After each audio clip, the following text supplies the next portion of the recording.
que había sido una mera conversación de despido porque era su amiga, pero que no pasaba nada.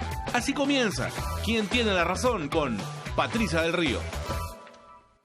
Muy buenas noches, queridos amigos. Bienvenidos a ¿Quién tiene la razón? Como todos los días a las 7 de la noche ya estamos listos para comentar las noticias más importantes del día de hoy. Seguimos, por supuesto, sobre la discusión, sobre la cuestión de confianza. El martes va el Premier Salvador del Solar se discute en el Congreso el pedido hecho por el Premier Salvador del Solar y ya hay bastantes adelantos de cómo se va a votar, que lo vamos a ir analizando a continuación.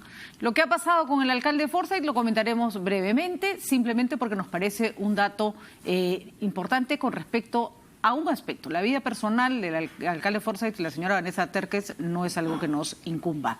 Ellos resolverán el problema por el cual han llegado a esta situación. Pero, importante, va a resultar ahora para todas las figuras públicas el hecho de que el tema de la violencia de género es un tema muy sensible. El alcalde Forsyth era hasta hace unas semanas una persona con perfil presidenciable. ¿Lo seguirá siendo después de este problema que va a tener que atravesar? No estamos juzgando, no estamos diciendo que es culpable o inocente, simplemente estamos diciendo que este ya no será nunca más un tema que se pasa por agua tibia y que sea como fueren las circunstancias y sea lo que decida la justicia, creo que hay que tener en cuenta que el tema de la violencia contra la mujer se convirtió en un tema fundamental que puede cambiar incluso las percepciones que se tienen sobre determinadas personas. Vamos a hablar con nuestros invitados, les pido un comentario chiquitito al respecto y luego entramos a los temas fundamentales. Está con nosotros Carlos Tapia. Carlos, muy buenas noches. Buenas noches, Patricia. Ángel Delgado, constitucionalista, y Fernando Calle, también constitucionalista. Patricia, gusto volver a verte.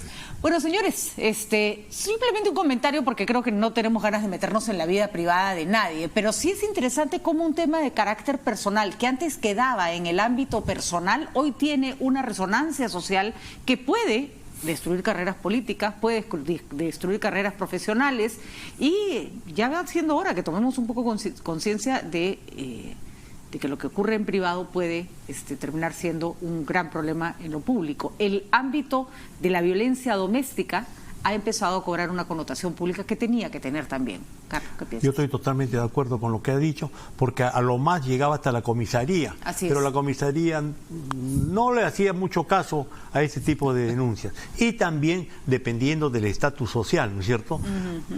Cuanto más bajo era el estatus social, el tratamiento de este problema era, no, pues lo que pasa es que el esposo tiene el derecho de pegarte y cosas así. Bueno, y mientras más alto, peor, porque por la vergüenza no ibas a la comisaría. Por eso digo, ¿no? Entonces, por eso la responsabilidad, no digo de quién o de la responsabilidad, pero digo la responsabilidad de que justamente los que quieren hacer política, los que son protagonistas sociales, tienen que cuidar su comportamiento en el ámbito privado.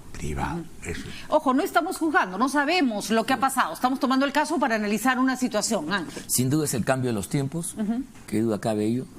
Es un asunto sobre el cual, claro, hay que dejar que siga su curso. Sin embargo, me llama la atención que más que un escándalo interno, esto ya se ha oficializado en una denuncia entre el Ministerio Público y lo está viendo el Poder Judicial, por lo que he podido escuchar brevemente. En consecuencia, ya tiene otra connotación y yo confío pues que esto pueda reencauzarse de alguna manera, pero cuando ya la cosa llega al ámbito judicial para que un tercero dirima un conflicto es porque esto ha trascendido lo estrictamente privado y está buscando que una autoridad justamente pública tenga la palabra sobre la materia, ¿no?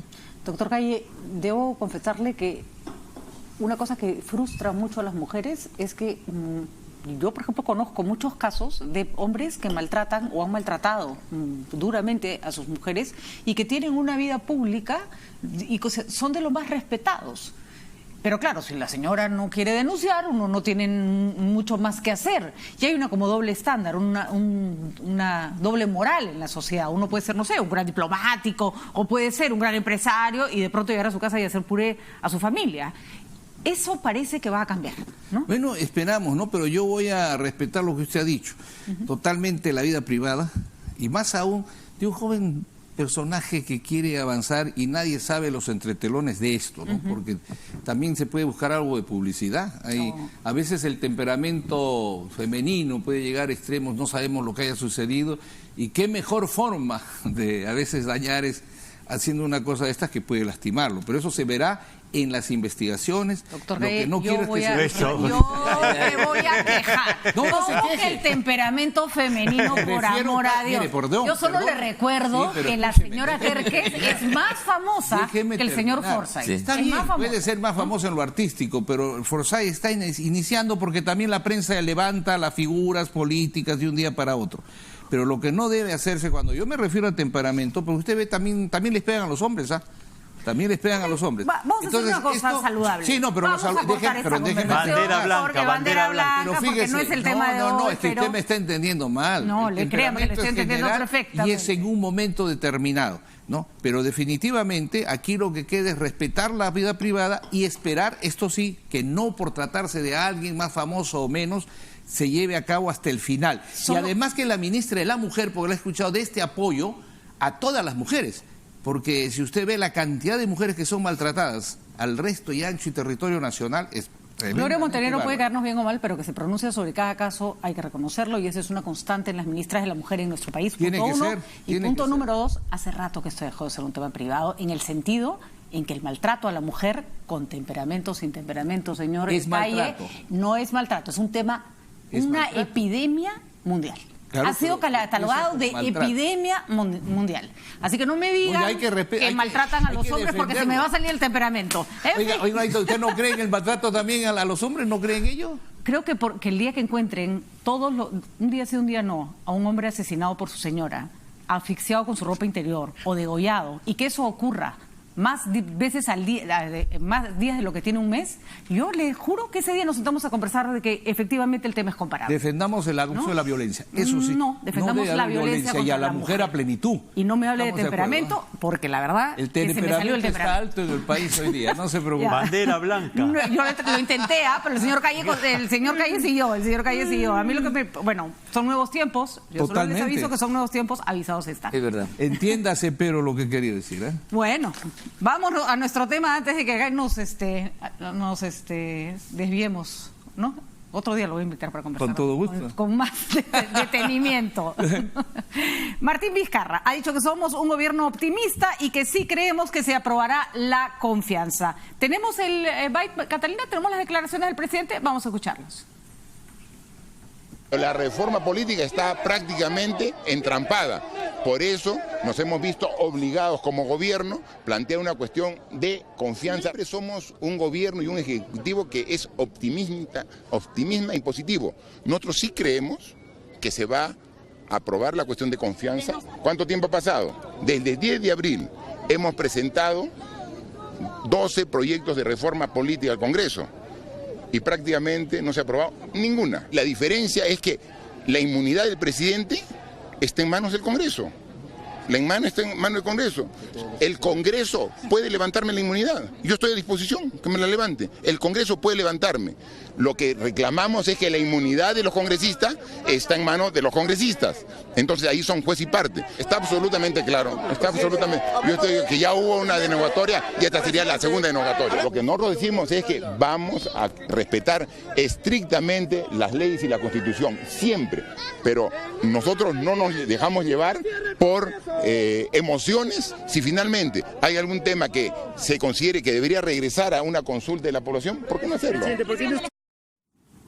Eso fue lo que dijo Martín Vizcarra hoy durante el simulacro del sismo. Su actitud ha sido bastante más conciliadora. La comparamos con lo que dijo Salvador del Solar. Me gustaría repetirlo, Catalina, si lo tenemos, por favor. Mientras Catalina consigue el byte, que lo tiene ahí, no lo tiene cuadrado todavía porque se lo he pedido por sorpresa, me gustaría un poco que evaluáramos cómo ha ido evolucionando el discurso del presidente desde el momento en que habló de la cuestión de confianza con todos sus ministros hasta el día de hoy. ¿Dirían que va buscando una salida o que más bien se va empantanando más la situación? Muchos consideran que el pedido de cuestión de confianza en realidad es una excusa para cerrar el Congreso, Carlos. No, primero hay que reconocer que el presidente Martín Vizcarra, antes del discurso donde se plantea la cuestión de confianza, estaba o de vacaciones o no utilizaba su cargo para poder decidir importantes cosas en el país, y que con el discurso, con ese escenario tan grandioso, llamémoslo, con todos los ministros, los gobernadores de las regiones, etcétera, inicia una contraofensiva política, ¿no? Porque antes de eso estaba lánguido, no dejaba hacer, dejar pasar, no opinaba. Se había abandonado la fuerza de sus reformas, pero ¿no? claro, entonces, por eso, entonces estamos en el inicio de una contraofensiva política, y esa contraofensiva política está centrada, como se resumió en su discurso, un discurso, a mi entender, bueno, con palabras y frases muy duras, pero que correspondían a la propuesta que estaba haciendo, y reconociendo que el pueblo más o menos aceptaba ese tipo de discursos de enfrentamiento al Congreso. Es a partir de eso que sí creo yo que esa contraofensiva política empieza a tener resultados positivos para Martín Vizcarra y los que proponen y lo que propone. ¿Por qué? Porque sea que se aplique la cuestión de confianza o que no se aplique la cuestión de confianza, lo que sale ganando es la reforma política. Cerrando el Congreso, disolviendo el Congreso o no disolviendo el Congreso, la reforma política y la reforma de lucha contra la corrupción van a avanzar. ¿Eso crees tú? Sí. O sea, que este escenario favorece la lucha contra la corrupción. Hay quienes creen totalmente lo contrario. Ángel, tu opinión, por favor. Bueno, yo creo que este repliegue que ustedes han hecho mención corresponde al que el presidente está enfrascado en un hecho objetivo, macizo, contundente, es el fracaso gubernamental. Por ahí no hay ningún tipo de mejora, los problemas de gobierno siguen pendientes, la reconstrucción, la ausencia de política de salud, los problemas en el agro, etcétera, el tema de las bambas, qué sé yo, hay un conjunto de problemas ahí que como gobierno no da fuego, y entonces parece ser que le han aconsejado que recurra al tema de las reformas político-constitucionales. Ahora, yo bien, a la pregunta que Patricia me hacía si hay un viraje, yo creo que el éxito del gobierno depende fundamentalmente de la fortaleza política, moral que tenga los representantes de la nación. Si esto van a abdicar ante una movida de piso, ante alguien que levanta la voz y utiliza, escuchen bien, inconstitucionalmente una facultad que tiene, y podemos conversarlo después, ¿no?, que tiene características y que no pueden ser extrapoladas así con facilidad, el presidente evidentemente ganaría, y lo que tú dices, Carlos, es verdad. O sea, gana porque el día martes la mayoría parlamentaria va a decir sí, señor, y se va a repetir entonces, a mi juicio, palabras duras, pero creo que exacta, la claudicación de septiembre año pasado, en el cual, ante propuestas de cambio constitucional, el gobierno, la mayoría parlamentaria dijo sí. Entonces, si eso sucede, yo creo que es un triunfo rotundo del gobierno. Ahora, si esto no sucede, y si sucede algo extraño y positivo a mi juicio, de que el Congreso recupere su dignidad y le diga no, señor, ahí se abre un periodo sumamente interesante. En primer lugar, no quisiera abusar de la palabra, pero en primer lugar, lo señalo nomás, se va a discutir con mayor claridad si la cuestión de confianza rechazada está enmarcado o no en el parámetro constitucional para producir la vacancia. Yo sostengo sobre la materia muy rápidamente que el presidente de la República, aquí está un amigo constitucionalista, no tiene competencia en materias constitucionales porque esto solamente le alcanzan al Congreso. Y la prueba más fehaciente está el artículo 206, que dice que el presidente no puede observar la ley de reforma. El presidente hace cuestión de confianza, como cualquiera de nosotros, en los asuntos que nos competen, en los asuntos de gobierno, en todas las políticas públicas, seguridad, minería, agricultura, política internacional, medio ambiente, todo. Ahí se puede hacer cuestión, porque son cosas que dependen de él. En lo que no le alcanza, la reforma, que además es el marco que está por encima de él y que son las reglas de juego que valen para todos, yo creo que no puede ser. Pero ahí hay una trampa que me gustaría que el señor Calle nos ayude a entender. Hay políticas que uno quiere llevar adelante que si el marco constitucional vigente no te lo permite y necesitas hacer cambios constitucionales, tú puedes hacer una cuestión de confianza en función de las reformas que quieres hacer. Sí, ¿no? Primero, con Angelillo, yo quiero recordar lo que ha dicho. En los 106 dice el presidente no puede observar las reformas constitucionales que apruebe el Congreso con 2/3 en dos legislaturas, no por referéndum. Pero se refiere cuando nace la propuesta en el Congreso, porque el presidente de la República también tiene iniciativa. Tiene iniciativa para proponer... Como cualquier congresista, como cualquier ciudadano. Pero la diferencia está en esto, que los congresistas no hacen cuestión de confianza de una norma, de una voluntad que está ya expresada por el Tribunal Constitucional en su momento, que en realidad hay X circunstancias por las cuales puede el presidente de la República, a través del presidente del Consejo de Ministros, hacer uso de la confianza para efectos de ver el resultado de la votación, y que implicaría la renuncia del presidente y todo el gabinete. Pero yo quiero decirle, mire, Patricia, algo. Hay que ver el fondo también de este artículo que nace en la Constitución del 93 y que ya estaba en el 79. Nosotros somos un híbrido, pero así total, parlamentario presidencial. Así es. Si esto fuese un sistema parlamentario y no habría entendimiento y se hubiera perdido la mayoría, ya hubiera vuelto al pueblo a elegirse. Lo que está pasando en Israel, lo que ha pasado en España, lo que pasa en todos los lugares donde no se logra un consenso. Así es. ¿No? Entonces, ¿qué sucede?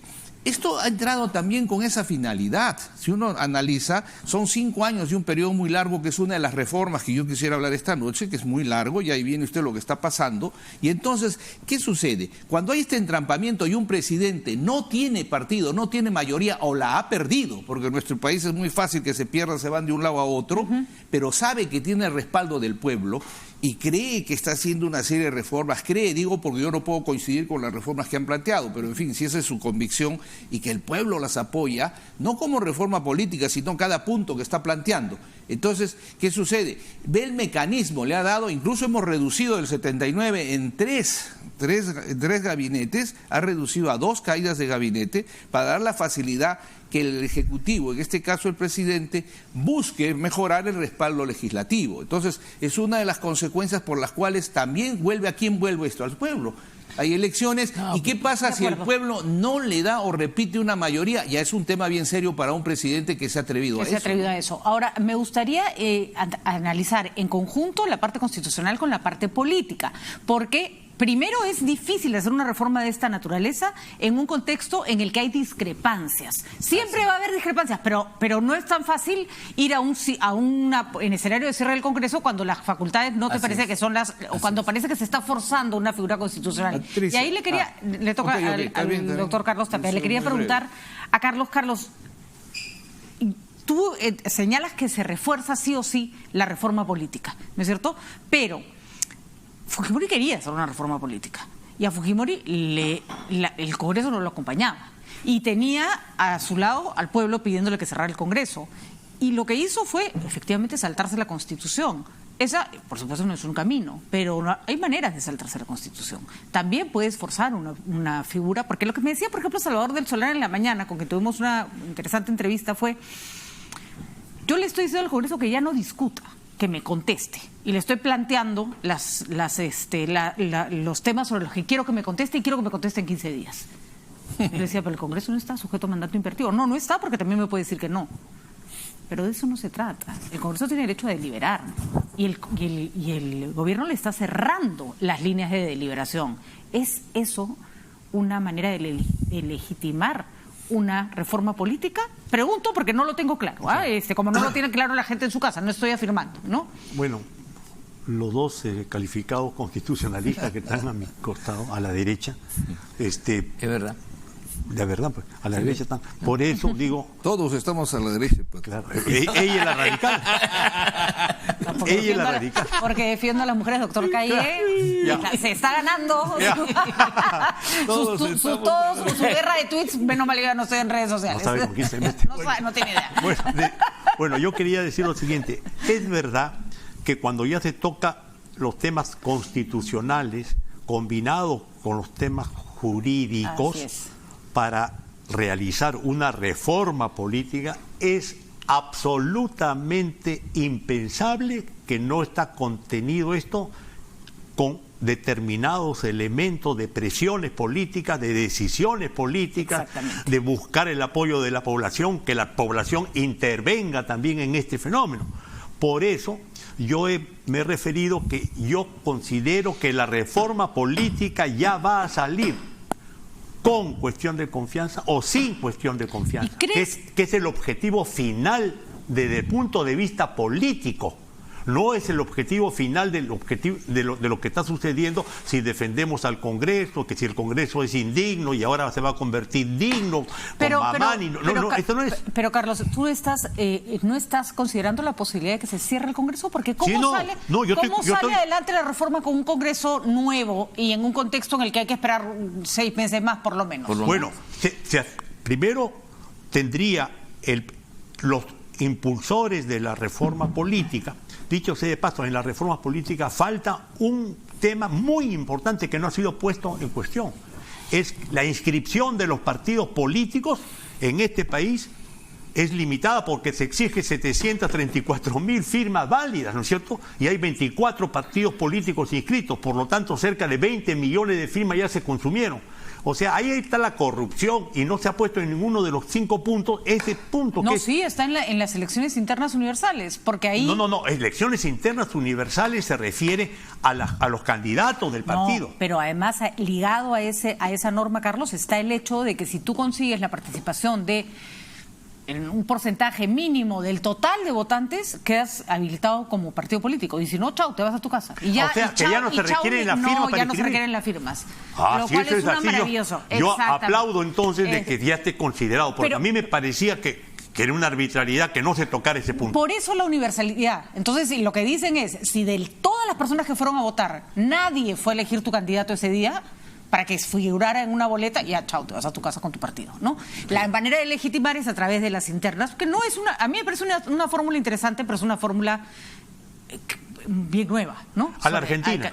Exactamente, a la Argentina. Pero bueno, te contesto lo otro. Yo sí creo que en el próximo, si se cierra el Congreso, las elecciones que van a haber, después de 4 meses que tiene para convocar, en fin, en esas elecciones pueden participar los que ahora son congresistas, porque el referéndum lo que dijo es que no podían ser reelegidos en el próximo periodo político. Claro, en cambio, esas elecciones serían parte del periodo político. Podría ser. Mucha gente en las redes dicen, nosotros queremos que se cierre en el Congreso porque no queremos verla a los fujimoristas o los apristas.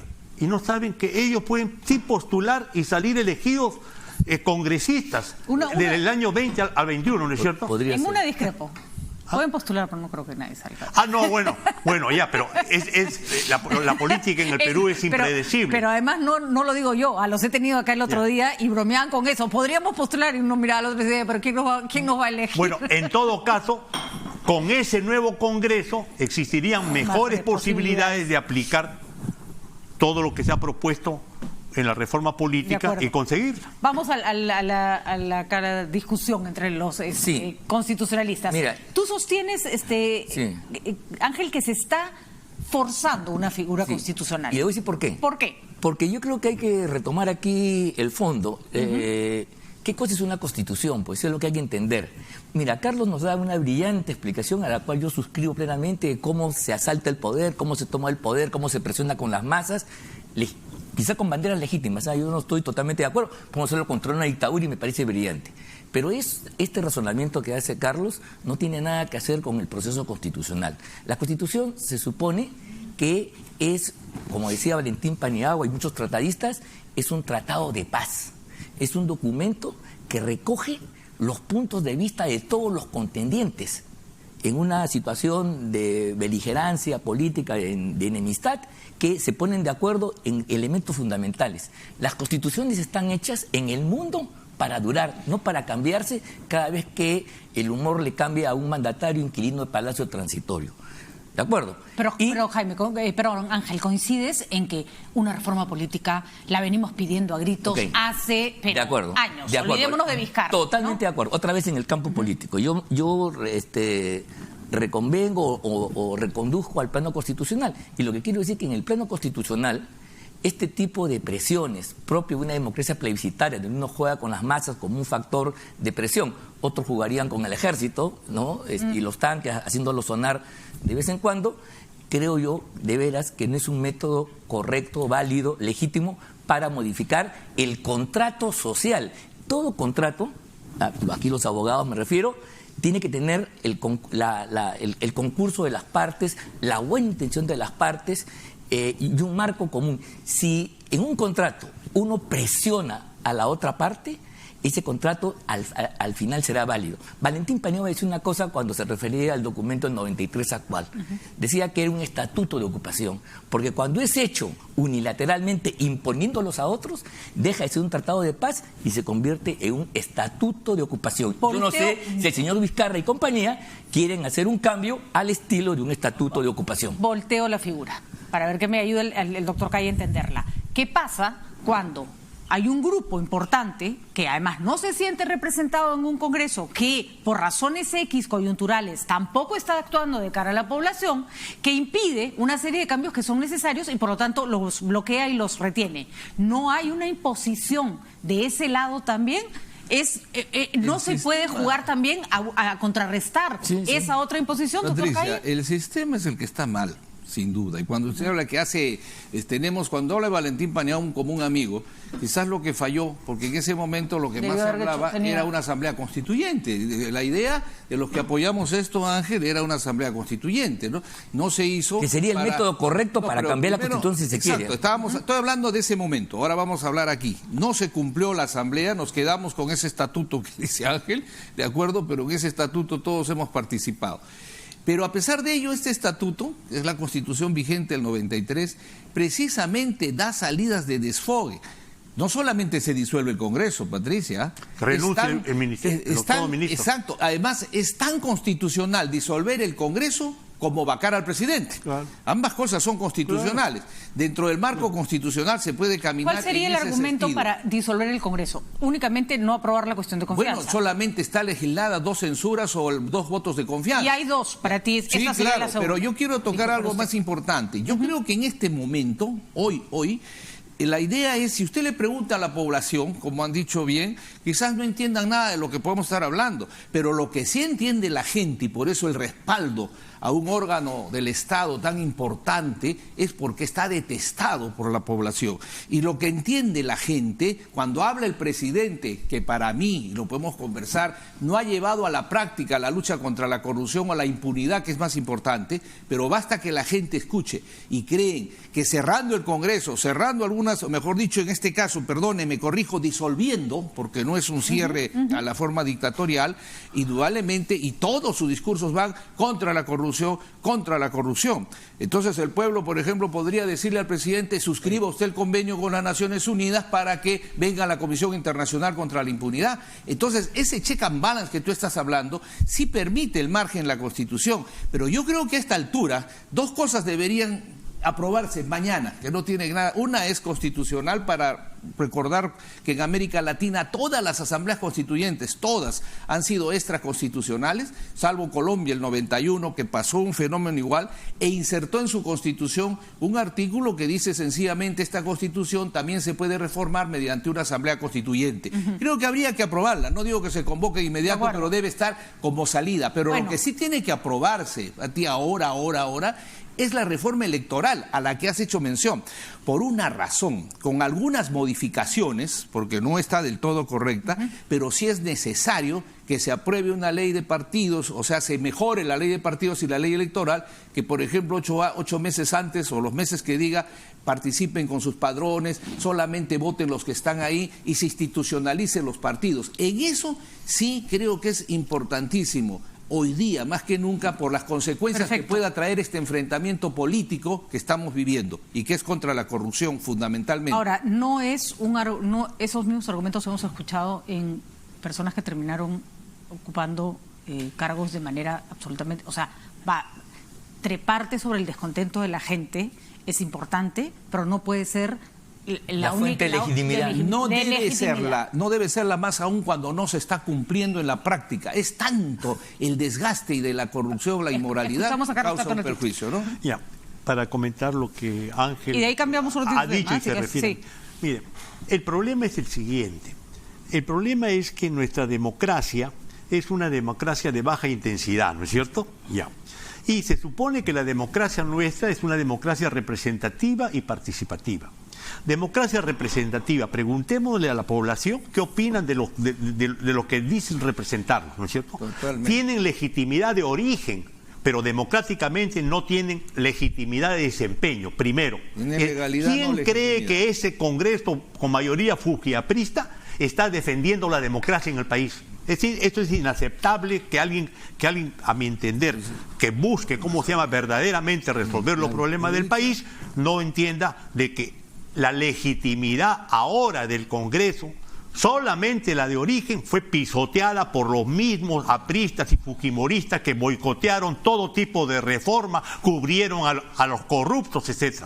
Entonces, eso hay que tenerlo en cuenta para entender también el otro lado. ¿Qué cosa es democracia participativa? La democracia participativa es que la población en su conjunto, asumiendo sus responsabilidades de ciudadanos, tenga el derecho de protestar cuando quiere protestar. Totalmente. Y no se le puede comparar con un golpe militar como Ángel que era querido presentarlo, ¿no es cierto? No es así. No he dicho eso. Pero yo te conozco y más o menos querido, decir eso. No es así. La población tiene el derecho de protestar democráticamente, porque la democracia no es solamente de los congresistas y de presidentes. Totalmente de acuerdo, pero el gobierno tiene la obligación de encauzar esa protesta por vías constitucionales. Claro, ¿no? Exactamente. Claro. Y que sean pacíficas y que la prueba ha demostrado que el referéndum que se hizo demostró la voluntad política. Con esa lógica, Carlos Tapia no hubiera estado conmigo, contigo también creo, luchando contra el fujimorismo después del golpe de Estado. Mira, Fujimori tenía el casi 100% de aprobación. Éramos 4 gatos los que estábamos en contra y defendíamos la democracia, los procedimientos constitucionales. Perdón, si ustedes quieren cambiar el régimen del país y hacer una democracia basada en las encuestas, en las movilizaciones, en la calle, de acuerdo, discutámoslo, pero el régimen constitucional está hecho para durar, tiene mecanismos internos y no se puede cambiar si los componentes no están de acuerdo fehacientemente. Entonces, en lugar de pechar, el presidente debería haber buscado un consenso en aquellos temas que realmente sean importantes. Bueno, pero esa posibilidad no está cerrada. Y de pronto esta suerte como de terremoto político que nos está haciendo discutir, y me parece fantástico además que genere estas discusiones. Ya era hora que discutiéramos de esto y no de los mamanis y de las... ¿no? Es verdad, es superior, tienes razón, por lo menos toda hemos razón. elevado el nivel de la discusión en el sentido de lo que estamos hablando de cosas mucho más consistentes. Y ese es mi punto para seguir ahora a lo siguiente. Esto puede abrir mire, hay cosas en que para ponerse de acuerdo primero nos peleamos, pues, ¿no? Es normal que a veces para llegar a un consenso lo primero parta de una confrontación, porque lo que ha pasado es que esto sí ha despertado a ambas partes. Ahora, en la izquierda, Carlos Tapia ha criticado duro en su Facebook la posición de la izquierda, que ha dicho nosotros... La izquierda congresal. Exacto, ha dicho nosotros vamos a votar en contra, ¿no? Sí, por eso... Y ya se le sumó el APRA al asunto, ¿no? Permites. Por eso es que coincido con mi amigo Tepe, nos conocemos tanto tiempo y luchamos juntos, pero yo creo que siempre le falta, se olvida, pues, afrofujimorista y la izquierda también en el Congreso. O sea, en el Congreso. Miren, lo que es claro, en la teoría del Estado, el poder tiene 2 patas. La legalidad y la legitimidad. Entonces, estamos de acuerdo que hay la legalidad porque dentro de ese marco se llevó estas elecciones, el presidente sucesorio asumió, el Congreso está vigente. No se ha roto la legalidad en este momento, totalmente. Pero la legitimidad está perdida. Y en un momento para unos y en otros momentos para el presidente. Yo lo que digo te voy a poner un ejemplo, permítame, mira, en cuanto tú has hablado, ¿qué se puede hacer? Hoy día yo te doy algunas ideas ya concretas de qué se puede ir haciendo. Hoy día, por ejemplo, la inmunidad. La famosa inmunidad, que el presidente dice en su carta, quieren que sean los congresistas, no pueden ser apresados ni detenidos sin autorización de la Corte Suprema. Los congresistas dicen, no puede ser. ¿Estamos de acuerdo? Yo le digo, Patricia, y esto que ha suelto una consulta de la comisión ad honorem, con todo respeto, pero yo le he dicho una cosa, ni la Corte Suprema ni el Tribunal Constitucional. Vamos a seguir el ritmo de la carta del presidente, porque él agrega ahí, salvo el delito de fragancia, que será puesta, modifique el tema de que vaya a la comisión permanente, sino dice que vaya inmediatamente al fiscal de la Nación.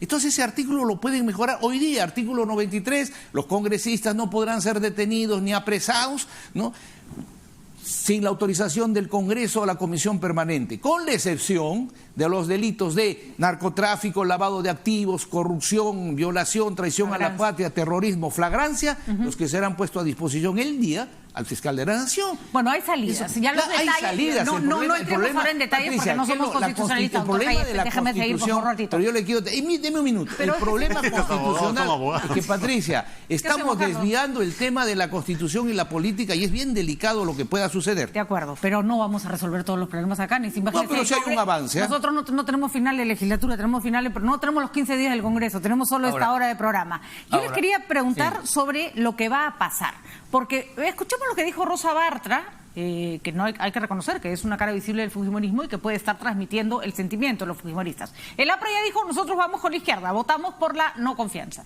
¿Qué dijo Rosa Bartra? ¿Lo tenemos, Catalina?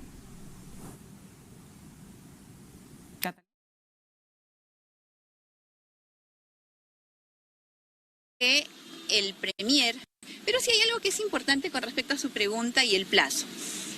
Creo que el Premier haría muy bien en ponerse 15 días de plazo y se le pondría 15 días de plazo para que resuelva el problema en Lagunas, 15 días de plazo para que resuelva el problema en los peajes, 15 días de plazo para que resuelva el problema de la delincuencia, 15 días de plazo para que resuelva el problema del desempleo. Haríamos muy bien, ¿no? Los poderes se regulan mutuamente. No, usted puede coger su plazo, hacer con él un avión y tirarlo por otro lado. Más o menos le ha dicho Rosa Bartra al Premier. Lo cierto es que entendemos la indignación porque se siente presionada, pero... Le ha dicho zapatero a tus zapatos. Ándate tú con tu plazo. Pero es una respuesta que tiene un trasfondo. Sí. Y hoy día se habla de que 12 miembros de la bancada fujimorista, de entre 8 y 12, renunciarían a la bancada para poder actuar con libertad. Actuar con libertad, entiendo, es votar como les parezca. Y se sospecha además que vienen convocados por Daniel Salaverry. Eso aleje probablemente la posibilidad de un voto de censura, porque, se va a otorgar la confianza, porque entendemos que será gente que votará por la confianza. ¿Lograría el gobierno con esto haber quebrado por dentro más el fujimorismo? ¿Puede ser finalmente una consecuencia que lo ayude al gobierno a seguir hacia adelante? Porque con Salaverry y 12 congresistas detrás de Salaverry, y la cosa le va a ser más fácil en el Congreso, ¿no? Y que además ya existe la correlación interna en el Congreso para cambiar los presidentes de las comisiones. Y seguramente la congresista Bartra no va a continuar siendo presidente de la Comisión de Constitución. Por eso digo, es un camino el de la cuestión de confianza que tiene, a mi entender, la posibilidad de ser aceptada por la mayoría del Congreso, pero que si no es aceptada por la mayoría del Congreso, a pesar de la disolución del Congreso, que es la potestad entonces del presidente, a la vez que disuelve, renuncia todo el gabinete y el Premier, sucede que ya se ha impuesto una dinámica en la concepción social de los peruanos. La dinámica es la siguiente: el sentido común ha cambiado. Antes no era posible pelear contra la corrupción, al contrario, todo el mundo decía, así es la democracia, pero tú me das, yo te doy, ¿no es cierto? Y vas a castigar a lo de arriba, imposible, que la justicia que va a poder castigarla. Ya se ha comenzado a mostrar y desarrollar un mensaje para lo de abajo, para la población, y decir, sí es posible que la justicia condene a los corruptos por más poder que tengan. Y eso es tan importante o más importante para la democracia en el país que reconstruir el norte. Es más importante que ver en estos momentos la falta de agua. ¿Por qué? Porque tiene que ver con la línea de flotación de esta democracia. ¿La mantenemos así de baja intensidad o la construimos para una democracia ciudadana? Muy bien. Oye, Carlos, yo realmente coincido contigo, pero mira tú, tú estás planteando aquí que la cuestión de confianza se legitima por los efectos que produce, a tu juicio positivos. Igual dice el señor Carguancho y el señor Pérez y compañía que la prisión preventiva así esté establecida en todos los códigos procesales, que es una excepción, que la apliquen como regla para que la gente confiese y se combata la corrupción, ¿qué importa? Entonces aquí está la clave del asunto, pues se quiere hacer de la cuestión de confianza, ¿quién dice que importa? Se quiere hacer de la cuestión de confianza un instrumento que llave mágica, abracadabra, para poder hacer lo que le da la gana. Aquí yo digo lo siguiente. Todo el Perú quiere eso, Dios mío. Perdón, pues, quiere que te le haga la gana. Así sea. A ti te parecerá mal. Yo estoy razonando con una lógica de constitucional. Me estoy basando en los textos y quiero decir lo siguiente. Pero tiene la misma posición de defensa del fujimorismo. Yo te estoy escuchando, pues no me puedes negar eso. Esa es una forma de descalificar, esa es una forma de sacar del debate. Mira, la realidad del fujimorismo descalifica. Yo estaba hablando, y lo que yo estaba señalando acá es que aquí Aquí se da casi por entendido que el presidente, entre sus atribuciones, tiene una disolver el Congreso. Señor, si se lee la Constitución, el artículo correspondiente, una de las causales para que el presidente sea así es disolver el Congreso, con la excepción, ¿no?, establecida en el artículo 134, cuando caen 2 gabinetes o 2 cuestiones de confianza. La excepción. Porque si no, qué fácil sería para cualquier dictador de cualquier decir, cierro el Congreso, cuestión de confianza por cualquier cosa. Exageremos, pero ese escenario es un que se puede presentar, y ese razonamiento con el cual tú banalizas, abres y desnaturalizas un instrumento constitucional que vale para ciertas circunstancias y lo haces universal, eso es un razonamiento que contraviene la norma. Pero vale para estas circunstancias. Es antidemocrático. Es antidemocrático. Lo que pasa es que, a ver, el señor Calle, de repente, acá en esto sí podemos estar de acuerdo, es que encontramos, esperemos, mientras no hablamos de temperamento. No, si no me acomodo al temperamento suyo, no se preocupe, me acomodo. ¿Se las está buscando? No. Ya, está bien, las bromas bienvenidas. El tema es el siguiente. Asistimos a 2 posturas, ¿no es cierto? A la que hay que hacer lo que sea porque... No lo que sea, perdón, Carlos, no quiero parafrasearte mal. Tenemos todo el derecho, porque el pueblo está harto de este Congreso, de usar los mecanismos que sean para cerrar este Congreso que no permite las reformas. Y estamos ante la posición de Ángel, que es más bien, ojo, no se puede echar mano de lo que sea. Me parece que estamos en 2 posiciones demasiado extremas. Hay un punto medio, pregunto yo, en el que se pueda. Porque si nos centramos en lo de Ángel, no cambia nada. Y si nos centramos en lo de Carlos, mañana tenemos nueva constitución, nuevo país, nuevo presidente.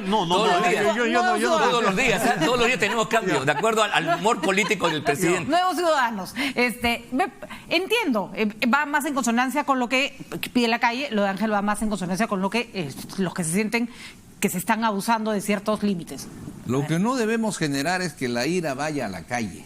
Porque no, la ira ya está en la calle. Bueno, es que esto no va a medir lo que pueda suceder, pero si vamos, es que no podemos solamente estar en el marco constitucional así total sin la presencia del pueblo. Ahora, yo quiero decirle algo, ya lo dije hace unos minutos, la facultad que tiene el presidente para disolver el Congreso, que está establecida en el artículo, como bien ha dicho mi amigo Ángel, efectivamente, ese es el requisito. 2 gabinetes, o sea, 2 presidentes del Consejo de Ministros con todo su gabinete, ya sea por censura o por negativa el voto de confianza.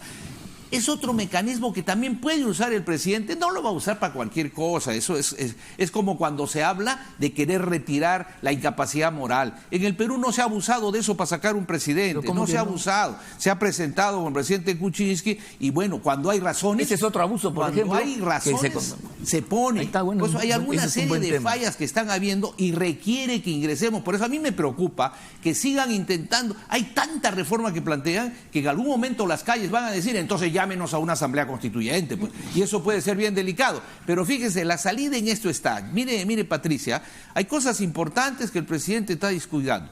Ok, aprobamos por referéndum.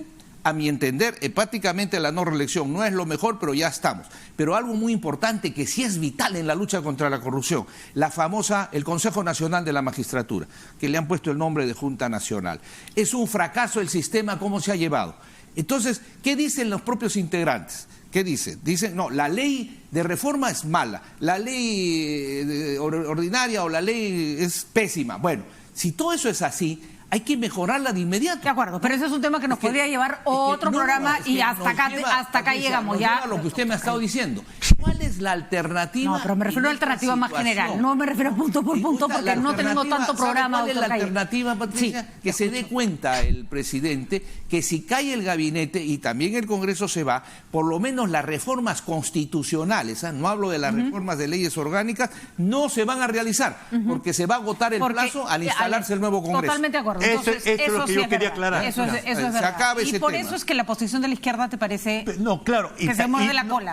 Claro, y también la mayoría de la población, de las redes que entran y que yo leo, creen que si la cuestión de confianza se rechaza, no va a poder participar estos mismos ahora congresistas en las elecciones del 20 al 21, ¿no es cierto? Pueden, claro, cuando eso sí puede hacerse.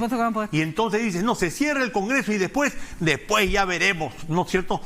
se considera que en el 21 resolveremos los problemas con asamblea constituyente. Pero además nos quedamos con una comisión permanente de una mayoría absolutamente ficticia fujimorista. En realidad no parece la mejor salida, que solo asume un minuto los decretos de urgencia, asume y lo pasa al nuevo Congreso con su dictamen. Pero es un contrapoder, tremendo. Bueno, señores, acá lo dejamos porque tenemos que hablar ahora de economía. ¿Cómo afecta esto a la economía? Otro tema aparte. Que tengan ustedes un magnífico fin de semana. Esperemos que los ánimos se calmen un poco, aunque la verdad que esto va como el terremoto en ascenso. Se van con su 25. No empiece porque si no acabamos nunca. No me diga eso, retiro todo, me suma su temporada totalmente. No me refiero a eso.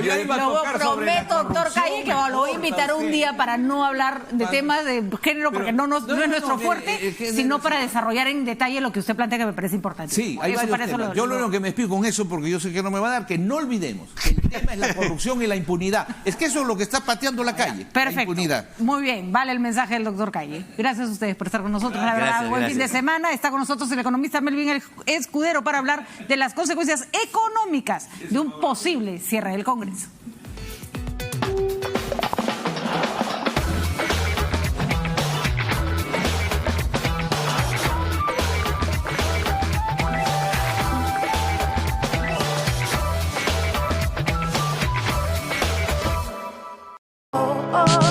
Vive las experiencias más inolvidables con América Bonita de Despegar. Compra tu vuelo a Miami desde $312, exclusivo pagando con tarjetas de crédito BBVA por la app. Despegar, vivir viajando.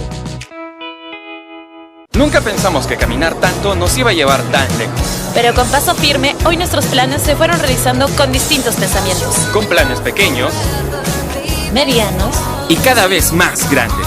Y es que todo empezó con la idea de nuestros padres. Nos enseñaron que para crecer, el respaldo es importante. Saca tu crédito en esta campaña y juntos lucharemos por una sonrisa. Gracias, papás. Caja Arequipa, impulsando tu bienestar. Vive los atardeceres más inolvidables con América Bonita de Despegar. Ofertas hasta en 12 cuotas sin intereses. Además, compra tu paquete en vuelo o alojamiento a cualquier destino con 20% de descuento pagando con tarjetas de crédito BBVA solo en la app. Despegar, vivir viajando. Según la leyenda, vivía en el mar una criatura más grande que un dinosaurio. Sus cantos alegraban el mar y a pesar de ser diferente, era amigo de todos. Nuestros antepasados la llamaban la ballena azul. Muchas especies pueden ser solo historias si no cuidamos nuestros mares. Sé responsable, protejamos el futuro ahora. Celebremos el 8 de junio, el Día Mundial de los Océanos. Océanos Saludables es una campaña de Pesquera Taza y RPP. Vive los atardeceres más inolvidables con América Bonita de Despegar. Ofertas hasta en 12 cuotas sin intereses. Además, compra tu paquete en vuelo o alojamiento a cualquier destino con 20% de descuento pagando con tarjetas de crédito BBVA solo en la app. Despegar, vivir viajando.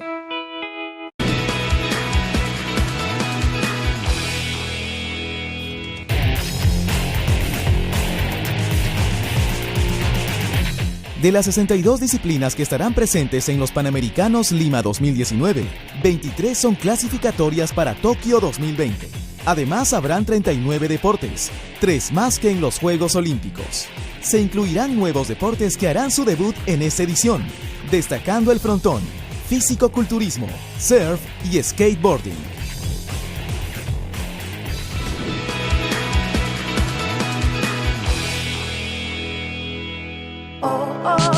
Vive las experiencias más inolvidables con América Bonita de Despegar. Compra tu vuelo a Miami desde $312, exclusivo pagando con tarjetas de crédito BBVA por la app. Despegar, vivir viajando.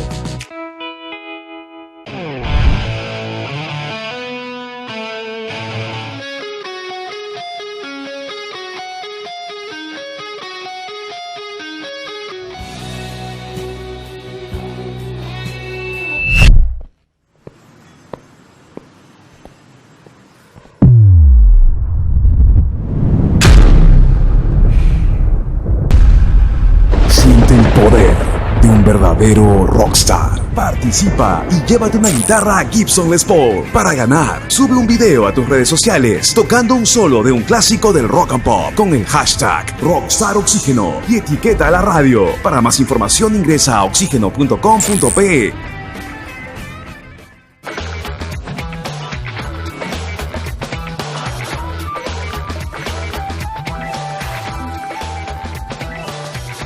Economista Melvin Escudero con nosotros para analizar, no sé por qué nos estamos riendo, deberíamos estar llorando, cuáles pueden ser las consecuencias económicas de un ambiente de inestabilidad política. Más allá de que se dé o no se dé la confianza, de que se cierre o no se cierre el Congreso, el ambiente ya está movido y eso se tiene que reflejar, según la lógica económica, en los números o por lo menos en el nerviosismo de las inversiones. Melvin, ¿cómo estás? Muy buenas noches. ¿Qué tal? Muy buenas noches. ¿Qué pasa con escenarios políticos como este? ¿Nuestra economía es lo suficientemente sólida para pasar este especie de tsunami político sin afectarse o eso es imposible?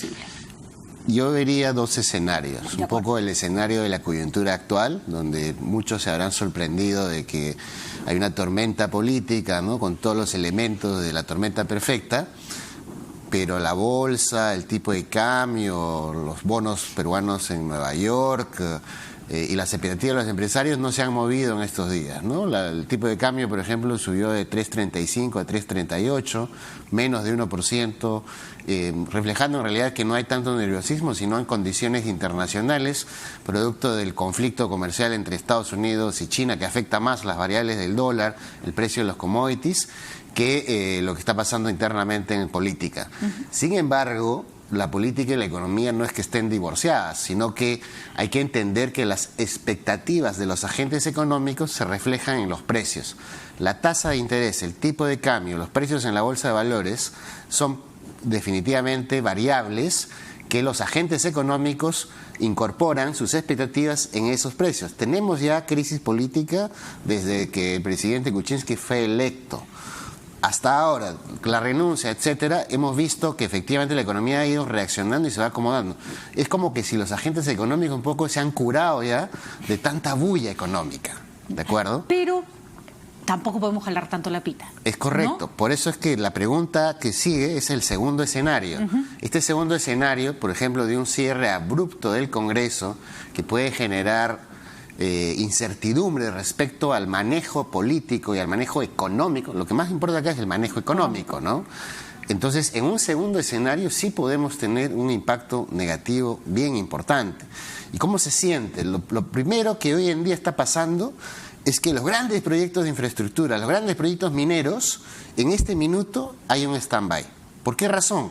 Porque no sabes si los ministros que están hoy en día en cartera van a continuar, no sabes si los planes del presidente van a continuar, etcétera. Entonces, todo lo que es inversión directa extranjera, que es importante para nuestro crecimiento, especialmente el sector privado, en los siguientes días va a estar en stand-by a la espera del resultado que viene. Porque entiendo que un cambio de presidente es un hecho traumático, es un hecho complicado, pero en este caso la transición era más o menos, se vio que iba a ser democrática, estable.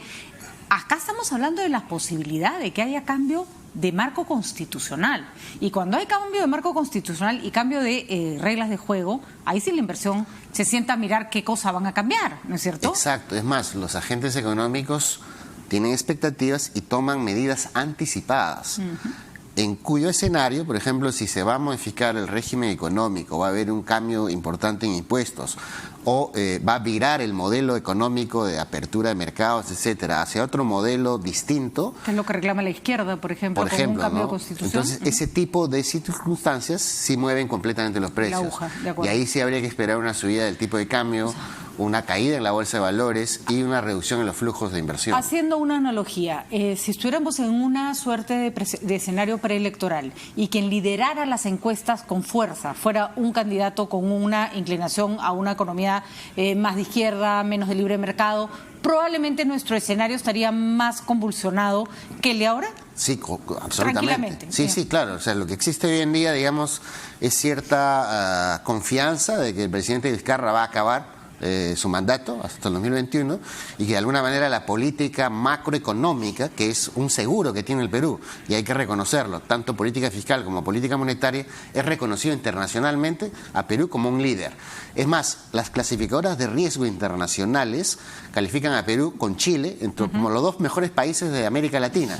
Sin embargo, siguen poniendo como de cuidado para tener en cuenta, mirar con análisis el riesgo institucional de Perú, ¿no? Que no lo tiene Chile, por ejemplo. Que no, y por eso Chile está en una mejor posición que Perú.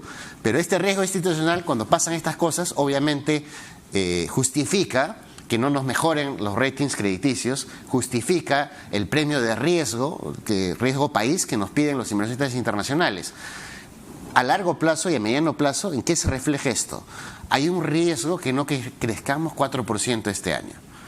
Y eso es muy lamentable porque el Perú como economía tiene el potencial de crecer entre 5 y 6%. Entonces nosotros mismos estamos haciendo todo el ruido posible a la interna para que crezcamos menos del 4%. Pregunta, Melvin, para ir terminando, ¿qué pasa con el consumo interno? Porque una cosa son las grandes inversiones que se manejan con grandes números y con proyecciones muy largas, y otra cosa es el señor que iba a comprarse su carro, el vecino que iba a pedir un crédito hipotecario.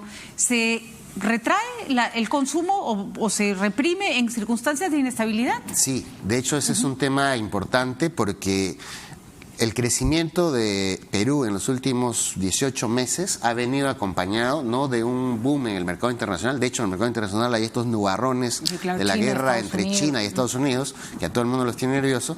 En el mercado local lo que se ha observado es una recuperación del consumo interno, que venía creciendo a un ritmo de 2.2 hace 18, 24 meses, y hoy día está creciendo a 3.5 y podría llegar a crecer 4%.